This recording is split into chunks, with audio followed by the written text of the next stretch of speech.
and this is my BBC Maestro course on writing.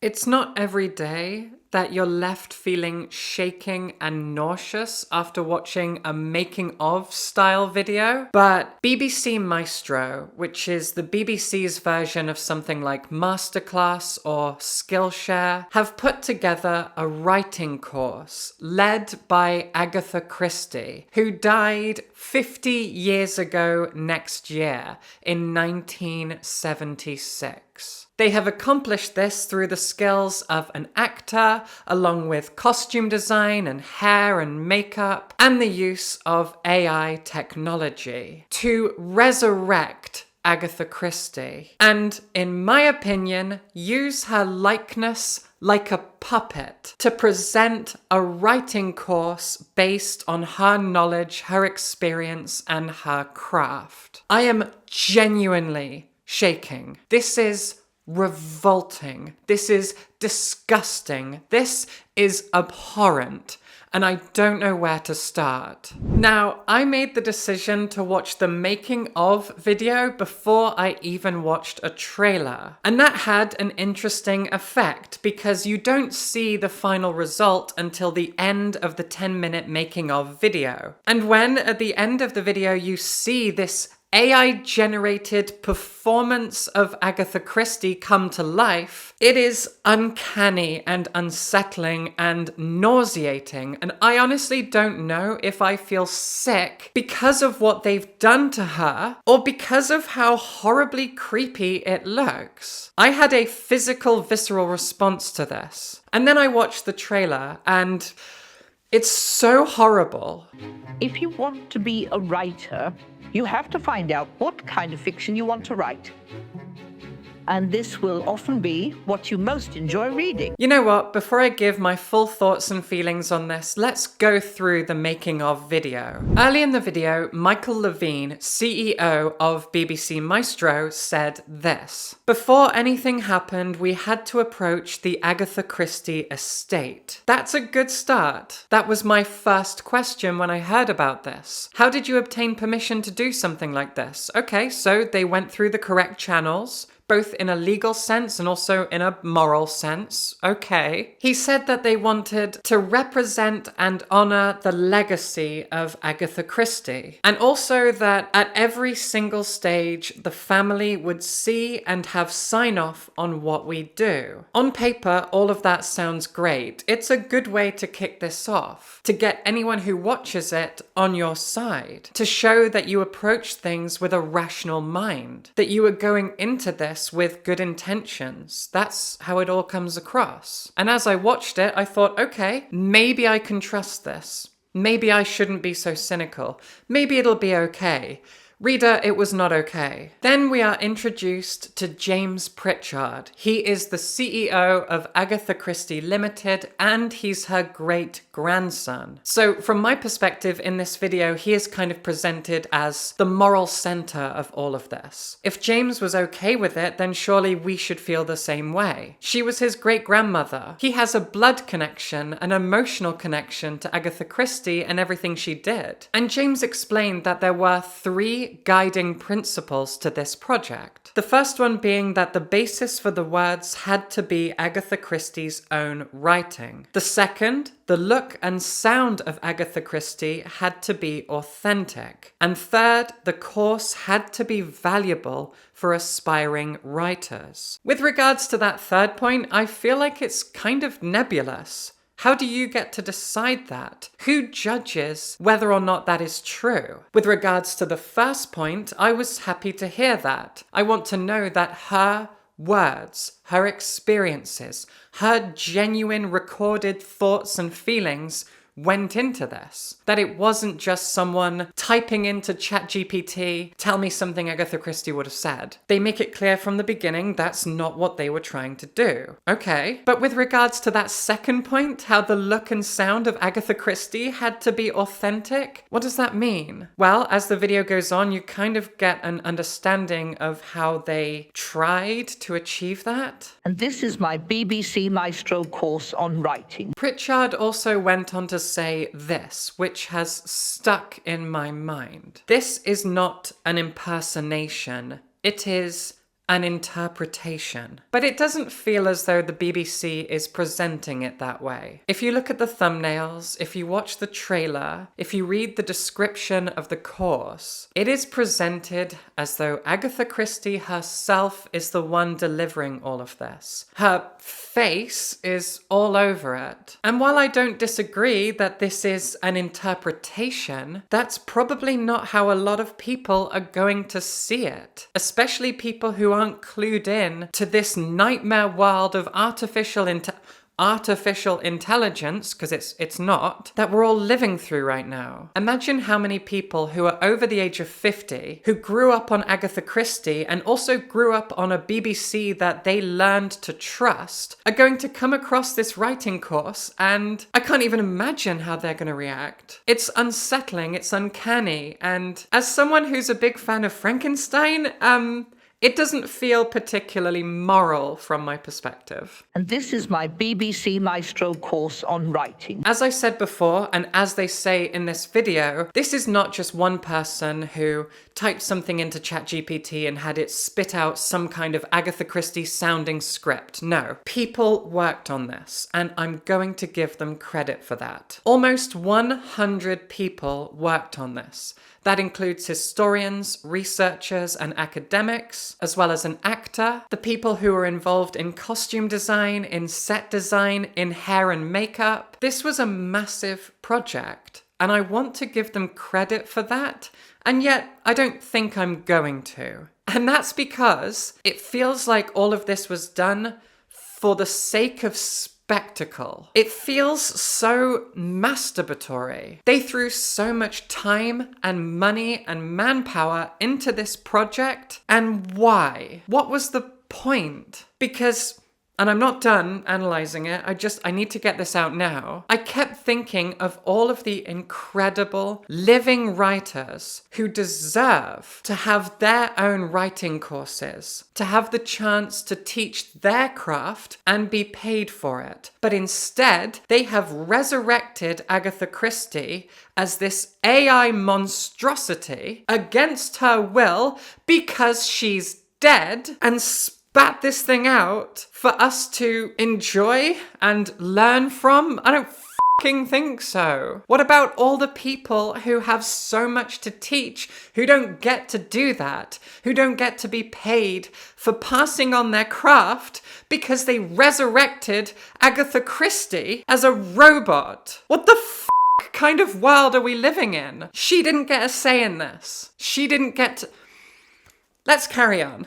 So as I said, some of the nearly 100 people who worked on this project were historians, researchers, and academics. And they worked under the heading of Agatha Christie historian Mark Aldridge, who said this: "We weren't inventing things. We weren't guessing at what she said. We really wanted to make sure how she processed all of this material, all of her brain power, to make these amazing best-selling novels. And we put together a script that I think we can be really proud of." That sounds reasonable, right? Historians who are experts, who have spent their lives reading and researching not just the works of Agatha Christie, but also about her life, they put together a genuine script. Something that her great-grandson, the CEO of Agatha Christie Limited, was very impressed by. They did something impressive here. The experts, the academics, the researchers, the historians, they did something impressive with this script. But then the BBC had to go and ruin it by presenting it all through this AI voice monstrosity thing. The script is good. They've told us that. They're proud of it, and I want to believe it. It was a script put together by people who know about Agatha Christie, mixed up with her words, her experiences. So it's not a script produced by AI. That's good. But it is a resurrected likeness of her created by AI, which is sickening to look at. And this is my BBC Maestro course on writing. The director of the whole thing is a guy called Eli Hord, if I'm pronouncing his name right. And he said, one thing James said to us was that our script was the best academic analysis that we'd ever seen of Agatha's writing. Right, yes. So, okay.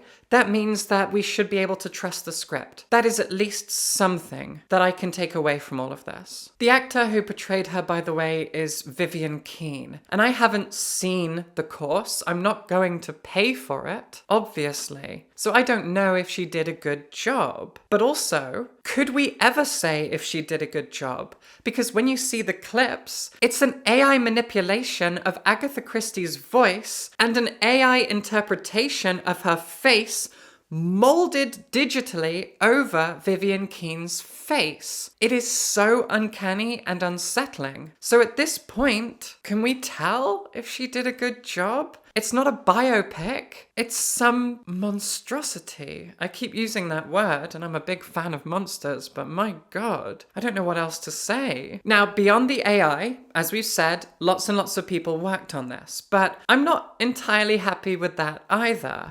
The art director of this project, Carrie Southall, said this: rather than recreate an authentic reproduction of where she might have worked, her library or study, we felt that it was more important to create a rather more poetic atmosphere for her. Which means that the set that you see around the actor is also an interpretation of the kind of world that she lived in, or I guess of the kind of atmosphere that her works conjure in your mind. That's how I see it. Using the word poetic, it feels like they wanted to just give you a vibe of what her world was like. And I've read a lot of Agatha Christie books.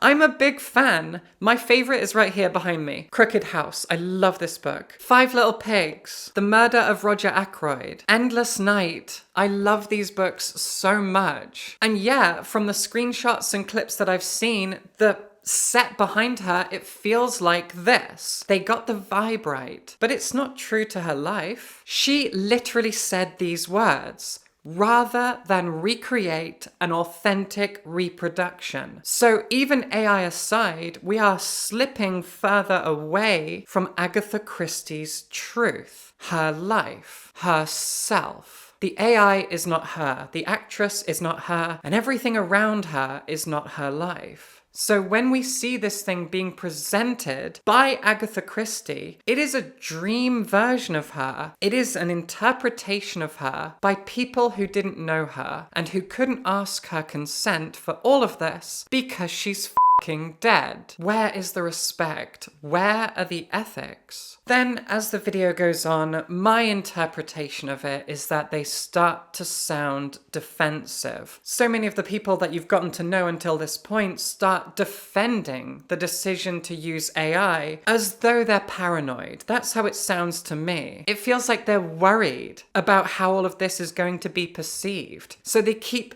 defending it. That's how it reads to me. Maybe I'm wrong. But in the last 3 minutes of this 10-minute video, they just keep defending it. I haven't said anything. Nobody said anything. But they've put it in at the end, like they felt insecure about everything. They use words like care, love, and attention. One person says, "We did that script justice." And that line is delivered like they're arguing back at someone who is doing what I'm doing and complaining about it and doubting it and questioning it and feeling sickened by it. We did that script justice. Okay, I don't think so. I feel nauseous. Michael Levine said they had to explain to the BBC that this would be a job creator. It would be something that would be important and useful, and it would be something that expressed AI not to invent words for Agatha Christie, but to represent Agatha Christie in her own words. This being a job creator is not expanded upon, but we understand why he probably said that, right? Because people keep talking about AI stealing jobs, which it is, especially the jobs of artists, of creative people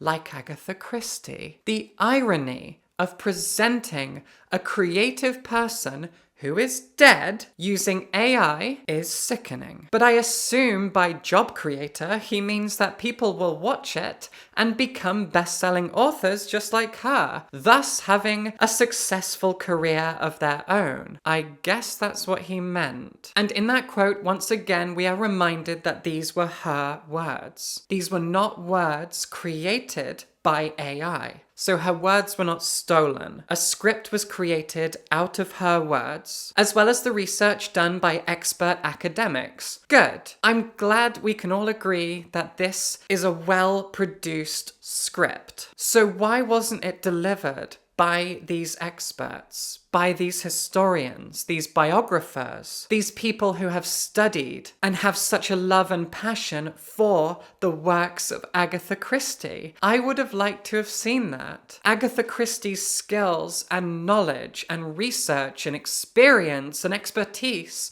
being passed on by people that I trust to know her life and her skills and her works. People who know her library of works better than anyone else. I want them to present this. Because that way, it's not just a writing course, but it's also a documentary, a history of Agatha Christie. It could have been so much more. But instead, it is a shallow, hollow, frightening, and downright fucking creepy AI presentation of her face and voice, plastered onto this actress who I'm just starting to feel sorry for, projecting a good script, I assume, onto a screen for us to watch and just stare in terror. That's all I could do. It's so discomforting. And this is my BBC Maestro course on writing. When I first clicked on the trailer for this project, these are the top comments that came up first. So people take a course on how to succeed in a creative field by AI software designed to replace creatives. Thank you, commenters, for having the appropriate reaction. I believe consumers do not want AI.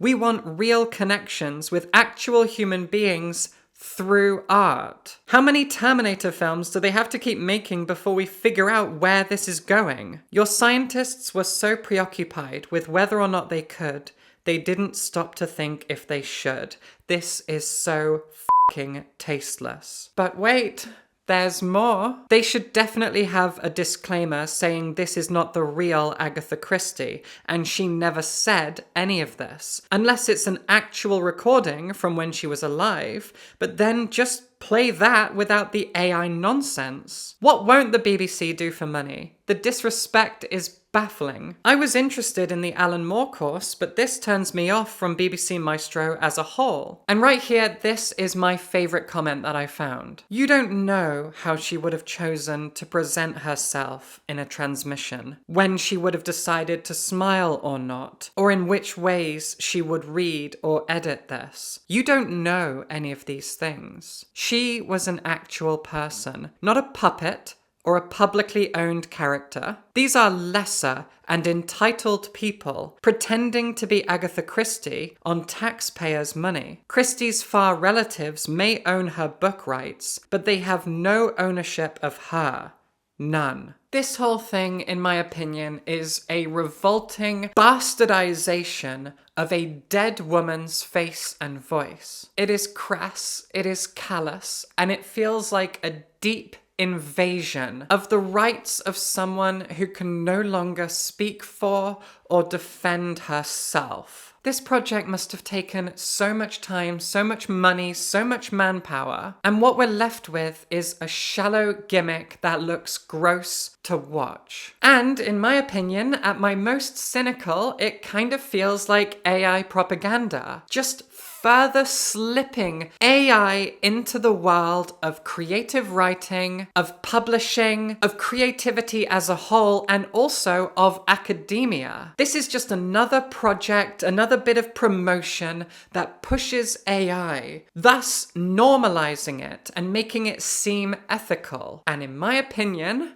it is not. It is revolting, and it needs to die. And let's not forget, this is also whitewashing Agatha Christie. Because one thing a lot of people know about her is that her books have been carefully re-edited since her death. Because she used a lot of words and phrases that have not been okay for a long time, but were far less problematic, or not problematic at all, when she was writing. I think a lot of people know what the original title for And Then There Were None was. This information about Agatha Christie paints her as a more complex creature. There are discussions to be had about the decisions to do these things to her writing. But by presenting us with this course, we are whitewashing all of that information. We are just removing all of that. All of the nuance, all of the complexity, all of the grey areas when it comes to Christie and her writing, all of the conversations around reading and discussing authors who wrote in a different time. These conversations are interesting. These dynamics are fascinating. They are a lesson about progress in and of itself. Creating an AI version of her that looks like it's alive today, or it would if it wasn't so creepily uncanny, it removes all of that. It washes it and makes it clean and easy and simple. But Agatha Christie wasn't clean and simple. She was a human. She was alive. And now she's not. And they're doing this. And once again, I need to remind you that there are a lot of living authors who all have varied skills and talents and backgrounds and so much expertise that they could be teaching us, and they don't get to, because Agatha Christie has been dug up and recreated as a robot. Not literally, okay? Just not literally. Alan Moore has a course on BBC Maestro. Alan Moore. Do you know how rare and unique that is? Alan Moore doesn't say yes to anything. He has never watched any interpretation of his works, because most of the comics that he's written are not owned by him. And every time a film comes out based on Watchmen, V for Vendetta, The Killing Joke, From Hell, The League of Extraordinary Gentlemen, I could go on. I'm a big fan. Every single interpretation of his works, he refuses to go near. In the case of Watchmen in particular, I don't blame him. But the point is that getting anarcho-communist Alan Moore to actually do a writing course for you implies to us that you are something credible. That BBC Maestro is something we can trust, because Alan Moore must have trusted them, and I trust his judgment. And now we've got this. And now we've got this. I don't have anything else to say. I feel sick. I said that enough times, and I genuinely mean it. This is horrible. Usually I'd take this moment at the end to promote my book or something. No. Subscribe for books.